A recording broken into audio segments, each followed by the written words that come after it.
Report was produced by a team of analysts working with the SCU, the Scientific Coalition for UAP Studies, a private group of scientists, military analysts, and investigators. It's a comprehensive review of thermal, visual, and sensor data related to an unusual series of events in and around the Aguadilla Puerto Rico airport in April 2013. Rich Hoffman, one of the co-founders of SCU, a 26-year systems analyst for the U.S. Army, says the case information and thermal images originated with a pilot who works for the Department of Homeland Security. And apparently they had attempted to go in to take the video that they had captured of this strange object and this experience, and they tried to pass it up their food chain, if you would, up to Homeland Security. Well, Homeland Security said, well, we don't look into this stuff. You pass it down. They also attempted to go up to the Air Force Intelligence, and Air Force Intelligence said, well, we don't do anything with UFOs anymore or whatever like that.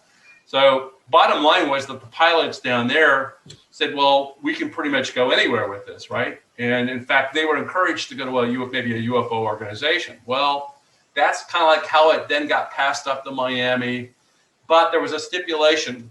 They wanted to make sure that we do not really represent, they wanted scientists who are knowledgeable about UFOs, but not necessarily that we take it through MUFON channels. They wanted to be scientifically looked at, not UFO related, because again, the stigma that goes along with UFOs, right? Right. So we pulled a team together, and that's those names I mentioned. And we just got together and said, well, we're going to, what do you want us to do? Sign NDAs? And yep. And by the way, they had done background checks on us to actually see that we could actually come in and work on this very well. And we passed that, and we basically honored the fact that we're not going to talk about the witness's name, and we're not going to give that, but we wanted to do this scientifically. So we spent 2 consecutive years analyzing 7,027 frames of a 3-minute and 54-second video from that Aguadilla case. And we were going like down to the pixel level, looking to see if we could make out any kinds of determinations. And in that experience, you had to also factor out the fact that the parallax effect, because now what you've got is an object that's rotating around an airplane. So you've got that kind of like pinwheel or that kind of thing going on. And so we had to take that into consideration. And we tried to look at everything from the thermal aspects of the camera. I was able to identify, because I'm in the DoD, that was L3 was the camera. It was a Westcam camera. And I was able to get model information and all that stuff. Another person was focusing on the water transit scene. And can we determine speeds of it moving through the water? And did it really go into the water? Did it make a splash when it went in? And we were looking at pixels to see if we could see splash indicators. And we also saw it then moving underneath the water. We said, well, what's that about? How do you have an object that's below water showing this in thermal? Well, the thing is, if you think of, there's a thing called a Bernoulli hump that you experience where the water, it's moving underwater, it's displacing the water around it, and you now get a rise, and that change in temperature would allow you to be able to factor out that, well, okay, that's what the object is doing. It's moving underwater. It's actually displacing the water on the top, and it's changing the temperature, and that's what you're seeing, a ghost thing. So we literally tore that whole thing apart many, many ways, looked at it multiple thousands of times, and produced our report. The SCU team put together animation which shows the sequence of events. Unknown objects were seen off and on, both visually and on radar, blips and lights that appeared, disappeared, and appeared again in different spots, just beyond the airport runway. The white objects on the screen are ones which were detected on radar, but which had no transponder signals associated with a known aircraft. A Department of Homeland Security plane was preparing to take off. Why don't you describe the sequence of events that are shown on the film for those who don't know? No problem. So let me tell you the story. Back up here. It's about 9 o'clock in the evening. It's completely pitch dark, and this is in April, so it's still pitch dark, and this is in Puerto Rico, and a Dash 8 aircraft loaded with 4 different people on board. It's a crew of 4. You have a pilot, co-pilot. You have a radar operator, and you also have a camera operator that are sitting in the back.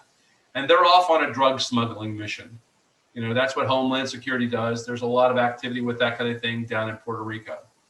And so ultimately, they're taking off from the Rafael Hernandez Airport, and they're going from the airport kind of goes from a southwest to a northeast. So when you're taking off, you're going directly into that wind that I talked about, right? So it was about 9 o'clock in the evening. There's a full moon, and there are about 50 hits of radar out in the water just to the north, a little bit more to the west of that airport, just offshore. And there's these 50 hits of this object that's doing some incredible changing and maneuvers, and in and of itself is pretty wild. And then you've got about 9:16 or so, this plane is now taking off, and it's starting to gain, it's got cleared for takeoff. It's now up at just maybe about 400 feet or so. The pilots are now looking over, and they're seeing a light, a pinkish white light that is now coming in from the ocean and toward the airport. And it's going to be right in the flight path that they're going to go off on. And so they contacted the tower and said, I thought you had us cleared for takeoff, and what is this? And they said that they saw the light as well from the control tower. So the crew decided that they would fly around it in a big circle. And so they started flying counterclockwise in a circle around the airport, and they were watching this thing. Well, the light then goes off. And they thought, well, okay, this could be drug smugglers, because that's one of the things that they do. They turn off their lights and they drop their drugs or whatever they're going to do. And so they kept going around. And so when they get to about the same area where they actually took off of, when it went dark, the pilot contacted behind him the camera operator and said, turn on the thermal and let's record this. So now you got that camera operator who is now turning on his camera, and he's attempting to find that object. He finds the object and he starts to track it, and he's manually moving that around to be able to keep that in line. And so here's this object that is now coming in, and if you've ever seen in thermal ranges, it looks like daylight on the actual images of the video, but completely it's pitch black. Other than the fact that you have a full moon behind you, it's pitch black. Okay, so there might be a little bit of shadow and stuff like that, but it's very, very dark. So they watch this object on their screens as they're flying their plane in this circle, if you would, and they go around for the second time now. They've gone around once, they now go around for the second time, and then they start heading south towards and going on their mission, because they couldn't just keep doing this. They needed to go off.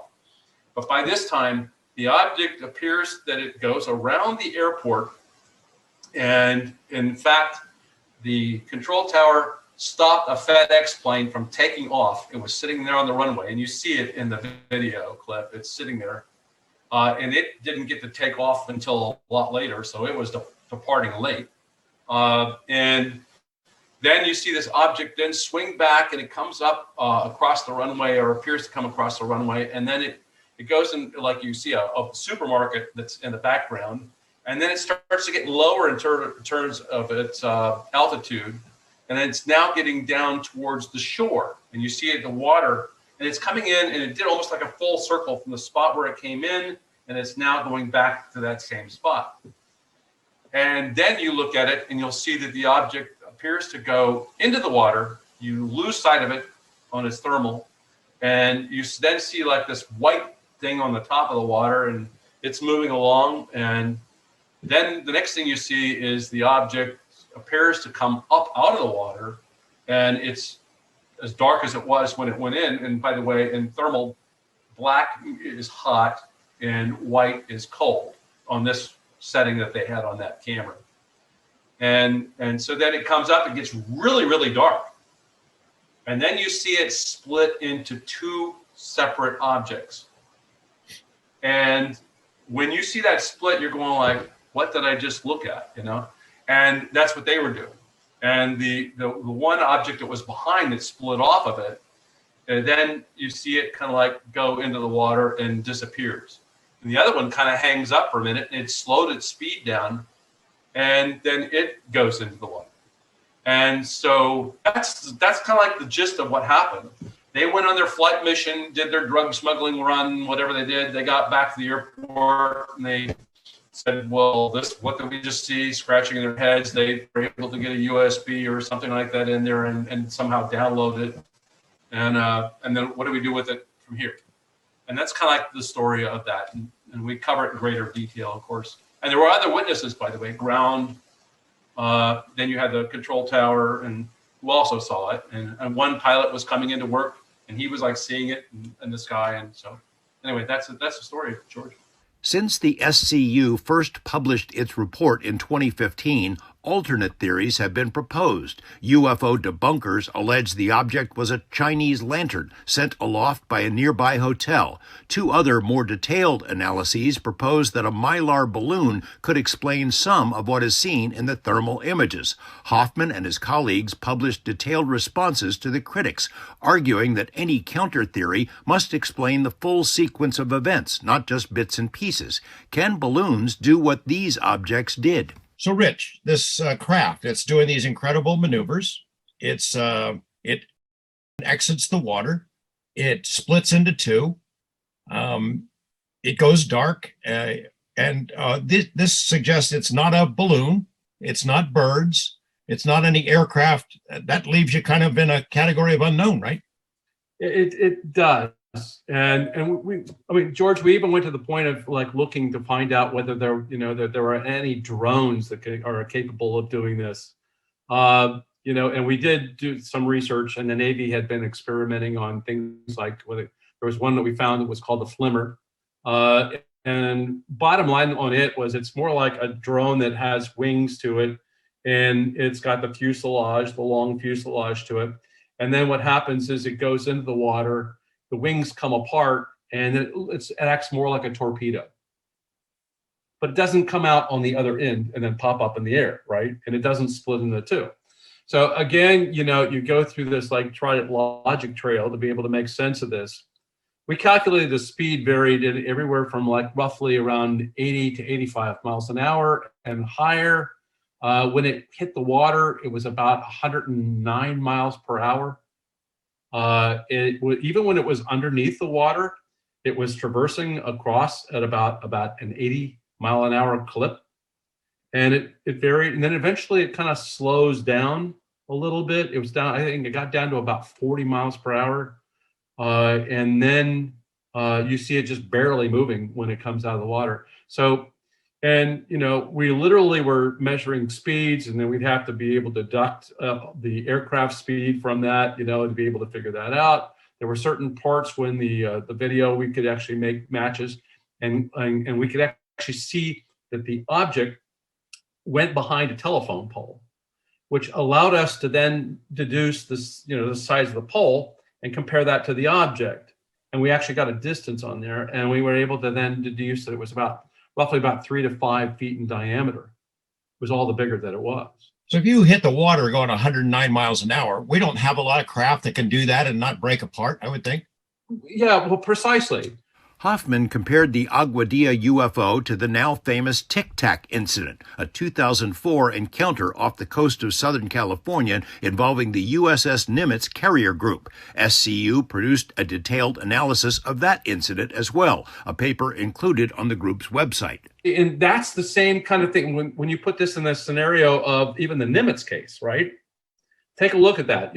The object was seen to be not being impacted by the air at all. I mean, these things have always never been impacted by air. You don't hear sonic booms when they take off. They can have these unusual shapes to them, like squares and cubes, and apparently go at these incredible speeds. So apparently our atmosphere, I mean, these things are not structured, or they somehow manipulate space around them in some such way that, including water, to be able to go underneath the water and to do what they do and hardly leave a track. And so, the objects that you would experience and reported back in the 50s are very much like the Tic Tacs today. They're not doing anything different. Those 5 observables that Lou talks about, I mean, those things have been around through history. And in fact, he was on a show last night with, discussing this with, was that Fade to Black? Radio guy. Yeah, a radio guy. Anyway, he was talking about, Lou was talking about last night, and he was like mentioning, well, even if you go back into like Wonders in the Sky, the book by Jacques Vallée. Yeah. Okay, well, that's covering, these things are doing the same thing back then in the recording that they are here now. And so anyway, okay, should we be surprised that it can move under the water like it did? And yeah, no, we shouldn't be. They've been doing it all along. And do they? So there you go. Again, the lesson I think from that Aguadilla case, as with Tic Tac, is there is evidence that can be studied by scientists if they are inclined to go ahead and take a look at it. Correct. And we should be doing that anyway. I mean, because regardless of whether there's some sort of an explanation down the road for this that's natural and prosaic, and somebody can come up with a magical explanation for it, we accept that. We just would like to see them, do the due diligence and not focus on, many of the people that have written papers have been attacking us on the parallax issue, which we've already announced that, and they're claiming it's a balloon. And we say, well, wait a minute, have you looked at it in thermal? How do you explain the splitting of the balloons? And they don't look at the whole picture. They'll focus on one issue. And we say that that's not doing your science justice, okay? You have to look at all the facts. You can't pick and choose what you want to go into and do. The Aguadilla case, I want you to describe, for those who are not familiar with it, what evidence you were analyzing and what conclusions you came to. And that paper is on the SCU website, by the way. It is. And then, and the video. Discuss it in the context of there is stuff to study. Scientists and scientifically minded people can study this if they want to. Not every case, not every UFO sighting can be studied to that degree, but some can. And there is evidence that can be analyzed. And this paper that you developed proves it. Yeah, the significance of that particular video for us, George, is, and as you can compare that to all the many thousands of things that are reported and sent up into MUFON. I mean, most of those are like an iPhone, or some sort of like movie camera or whatever like that. But it's taken by not necessarily many of them are just like lens flares and not photographers. On the Aguadilla case, you were talking about something that was actually in the thermal ranges of the spectrum, beyond the visible. So now you're starting to say, well, I'm looking in a different thing that I can't normally see. And so it was important that way. Number two, it's taken with a military grade camera, and this Westcam camera. And so that was a rarity, coupled with the fact that you had that, again, thermal range. And so, and with all that wonderful metadata, if you've seen the video, it's like the FLIR and like the gimbal and all those, where you have metadata on the screens that tells you where the aircraft's location is in a GPS nature. It tells you its flight speed or its altitude. And those are the things that you really want to be able to get to study, that you don't get from somebody that's using their iPhone camera to take a picture of a light at night, which is not going to give you anything to go on. It's just, and so the fact that we had thermal, we could actually see the actual object of it and where its temperature deviated, because basically your thermal is looking at what they call temperature contrast. And the camera itself can actually detect, and this is how sensitive those cameras are, 1/100th of a degree difference in temperature. That's how precise these things are.